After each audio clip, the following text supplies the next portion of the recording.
اعوذ باللہ من الشیطان الرجیم، بسم اللہ الرحمن الرحیم۔ تمام ناظرین، السلام علیکم ورحمۃ اللہ وبرکاتہ۔ ہمارے یوٹیوب چینل حبیب خدا کو سبسکرائب، لائک، شیئر اور چینل کے بیل آئیکن پر ضرور کلک کریں۔ جزاک اللہ۔ اولیاء اللہ کے پاکیزہ کردار، شفقت اور آپ کے تقوی سے متاثر ہو کر بدترین سے بدترین کافروں نے بھی اسلام قبول کیا ہے۔ آج کے واقعات کا موضوع حضرت بایزید بسطامی رحمۃ اللہ علیہ سے منسلک ہے۔ ایک شب حضرت بایزید بسطامی رحمۃ اللہ علیہ کو عبادت میں لذت محسوس نہیں ہو رہی تھی۔ آپ نے اپنے خادم کو حکم دیا کہ دیکھو گھر میں کیا چیز موجود ہے۔ خادم کے ڈھونڈنے پر وہاں سے انگور کا ایک گچھا نکلا جو اس نے حضرت بایزید بسطامی رحمۃ اللہ علیہ کو پیش کیا۔ آپ نے اس خادم کو حکم دیا اسے تقسیم کر دو۔ اس کے بعد آپ پہ انوار کی بارش ہونے لگی اور ذکر و شغل میں لذت محسوس ہونے لگی۔ ایک یہودی آپ کے پڑوس میں رہتا تھا۔ اسی کسی کام کے چلتے شہر کے باہر جانا پڑا۔ مفلسی کی وجہ سے اس کی بیوی نے گھر میں چراغ تک روشن نہیں کیا تھا، جس کی وجہ سے اس کا بچہ تمام رات روتا رہتا تھا۔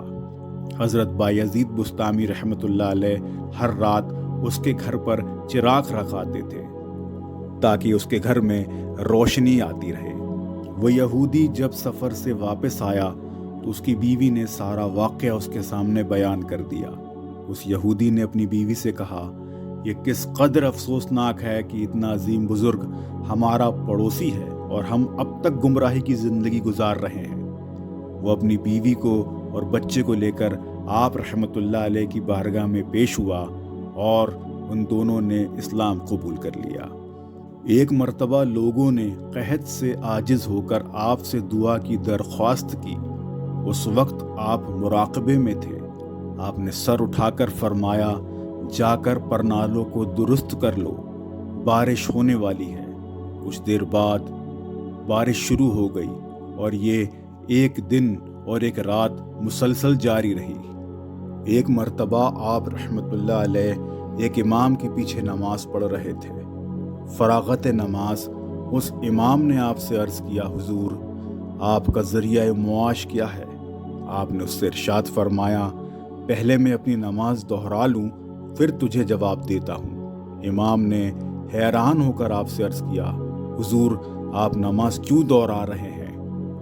آپ نے اس سے ارشاد فرمایا، جو رزق پہنچانے والے سے ہی واقف نہ ہو اس کے پیچھے نماز درست نہیں۔ تمام ناظرین، ان واقعات سے ہمیں یہ سبق حاصل ہوتا ہے کہ اللہ کے حبیب صلی اللہ علیہ وسلم اور تمام اولیاء اکرام سے محبت و ان کا ادب و احترام اللہ کو بہت پسند ہے۔ اللہ پاک ہمیں تمام اللہ والوں سے سچی اور پکی محبت کرنے کی توفیق عطا فرما۔ آمین ثم آمین۔